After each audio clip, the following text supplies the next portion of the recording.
전 건국회 회장이시자 현 우리공화당 상임고문이신 임덕기 상임고문님의 대회사가 있겠습니다. 큰 환호와 함께 경청해 주시기 바랍니다. 여러분하고 만나면 하고 싶은 얘기가 너무나 많고 또 해야 될 얘기도 많습니다만은 오늘은 지금 시중에 한참 떠들고 있는 서울의 봄이라는 영화 얘기를 좀 하겠습니다. 그 영화의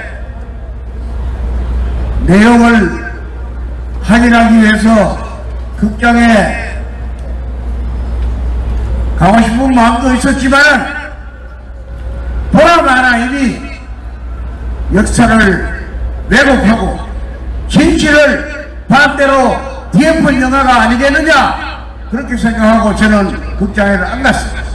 그러나 극장에 다녀온 사람하고 이 얘기를 들어보니까 이거는 정말로 예술을 핑계대고 역사적 사실을 왜곡한 이런 영화는 이 세상에 다시 한번 나와서는 안 될 영화라고 저는 생각을 합니다.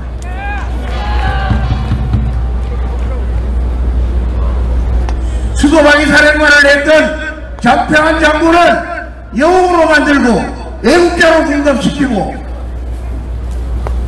대통령을 살해하고 이 나라 반란을 일으킨 김계규 일당을 제압한 전두환 당시 합동수사본부장을 역적으로 만들고 반란구멍으로 만들어버리는 이런 영화는 이 세상에 있어서는 절대로 안 됩니다.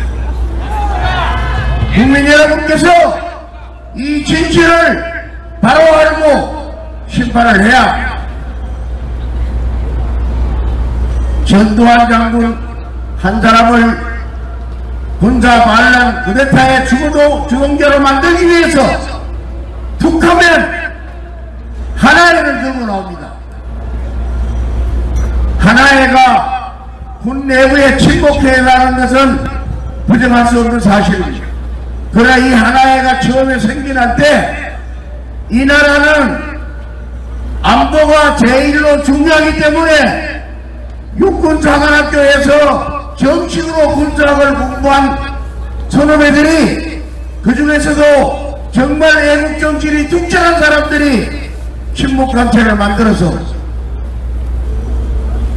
서러져가는 이 나라를 경제를 부흥시키고 있는 박정희 대통령의 통치를 군에서 뒷받침하자는 그런 취지에서 모였던 사람들입니다. 12.12 사태에 경북국에 모인 5대 장성 5사람이 무슨 마치 하나의 두목인 걸로 몰아세우는데 이거는 천하의 거짓말입니다.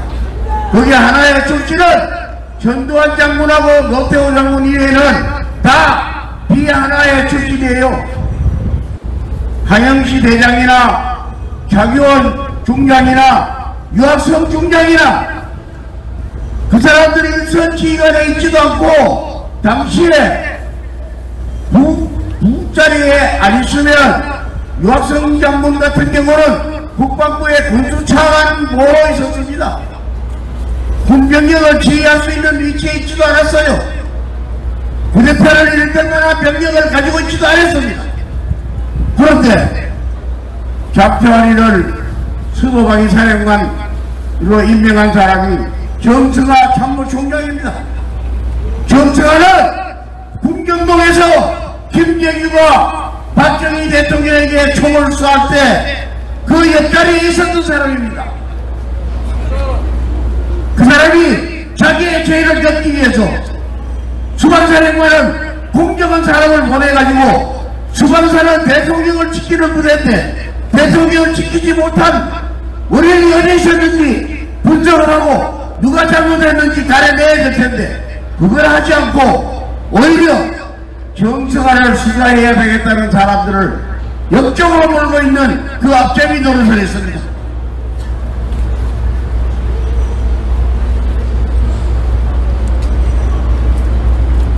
역사의 진실은 일시적으로 영화를 만들고 누가 글을 쓰고 조작을 한다고 해서 지킬이 뒤바뀔 수는 없습니다.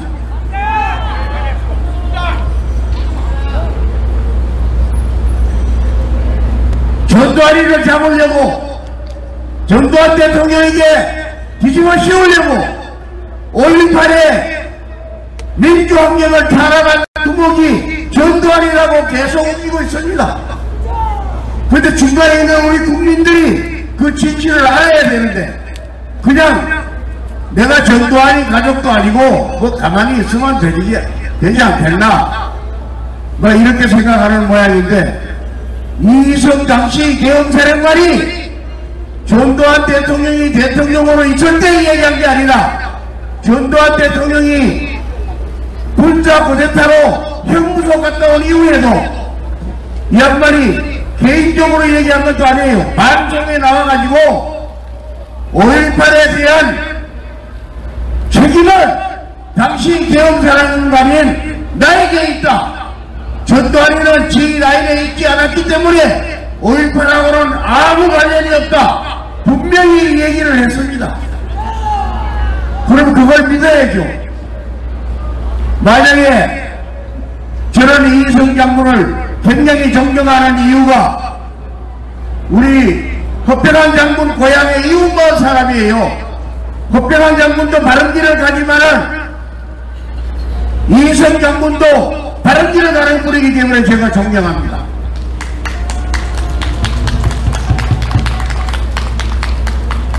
허평한 장군도 노무현 정부 때 노무현에 의해서 보안사령관 직책을 맡았습니다. 그래서 문재인이는 노무현이 사람인 줄 알고 대통령 출마하면서 안보 관련 중책을 허평한 장군한테 맡기려고 그러는데 아마 그걸 수락했으면 문재인 대통령 밑에 국방장관을 했을 거예요. 그러나 개인의 역량을 뿌리치고 대한민국이 바로가지 않으면 안 된다는 신념 때문에 그분이 벼슬도 마다하고 이 태극기 집회에 여러분들과 함께 정의의 투쟁을 하고 있습니다. 이희성 장군도 마찬가지예요. 이희성 장군이 개인의 역량을 위한다면 자기 입으로 5.18에 대한 책임이 있다 하더라도 자기 입으로 책임이 있다는 얘기를 안 하는 것이 세상 인심이에요. 그런데 이분은 자기가 그 자리에 있었다는 것 때문에 자기의 책임을 면할 수 있지 않기 때문에 누가 뭐라고 해도 5.18에 대한 불인치 명령은 당시에 육군참모총장이며 계엄사령관인 나에게 있다. 내가 명령했다. 전두환이는 지휘 라인에 있지 않기 때문에 명령할 위치에 있지 않았다. 만약에 전두환이가 옆에 끼어들었다면 내 성질에 가만히 있겠느냐 이런 말까지 했습니다. 이런 훌륭한 장군이 얘기하는 말은 국민들이 받아들이지 않고 빨갱이들이 얘기하는 것만 기계 소문타게 듣고 있기 때문에 이 나라 역사가 지금 까꿀로 가고 있어요. 이 자리에 나오신 애국자 여러분, 동지 여러분, 여러분이 앞장서서 이 진실을 바로 얘기해야 합니다.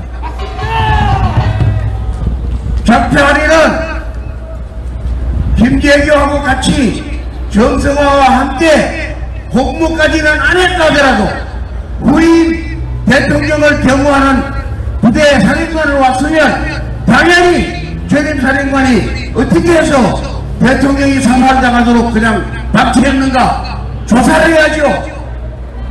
그때 아무렇지도 않게 자리에 차지 앉아가지고 오히려 정승화가 그 자리에 있으면서 육군참모총장이 어떻게 처신했느냐 이거는 아무리 봐도 의심이 간다 이렇게 조사하려고 그 사람을 연행하는데 그거를 반항을 하고 연행하는 사람들을 오히려 제압하려고 병력을 동원하고 모조리 사살하라고 그랬습니다.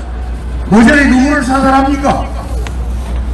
대통령을 죽인 일당을 사살해야죠. 사살하려면 이런 엉터리 역사를 영화라는 핑계를 대가지고 지금 젊은이들을 매혹시키고 있습니다. 우리 젊은이들이 이 엉터리 영화에 속아 넘어가지 않도록 이 정치를 아는 저희들이 목숨을 바치는 한 있더라도 바로 이야기하겠습니다.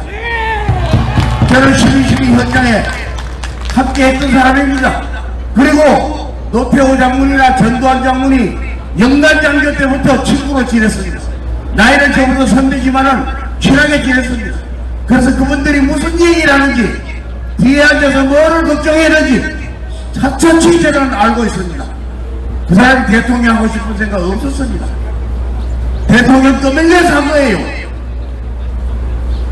담벼락을 넘어지는데 담벼락에 기대서 그걸 막으자니 어깨가 부서지고 거기를 비켜자니 담벼락이 무너지고 집이 무너지는 상태가 오기 때문에 어쩔 수 없이 대통령 자리에 간 겁니다. 밀려서 간 거예요. 근데 이 빨갱이 놈들이 전두환의 당초부터 계획적으로 대통령 자리를 노리고 5.18을 일으켰다고 뒤집어 씌우고 있습니다. 5.18 진압 과정에서 무고한 시민들이 희생당했다면 분명히 우리는 그분들의 억울함을 풀어주고 그분들을 위로할 책임도 있습니다. 왜? 같은 국민이기 때문에. 그러나 거짓으로 5.18을 권력에 의해서 일부러 사람들을 양민을 학살했다는 얘기는 동의할 수 없습니다. 거짓말하면 안 됩니다. 거짓말은 역사의 심판을 반드시 받으리라고 생각합니다. 오늘 시간 관계상 제가 더 이상 자세한 얘기를 못하지만 시간이 있을 때마다 저는 이 12.12나 5.18에 대해서 그 내용을 사적으로 주고받은 얘기들이 많기 때문에 전두환 대통령이나 노태우 대통령하고 나눈 얘기들 때문에 왜 대통령이 되었는지 대통령을 하지 않으려고 어떤 노력을 했는지 사사치 알고 있습니다. 여러분들 함께 이야기 나눌 시간이 올 것으로 기대하고 오늘 이것으로 마치겠습니다. 감사합니다.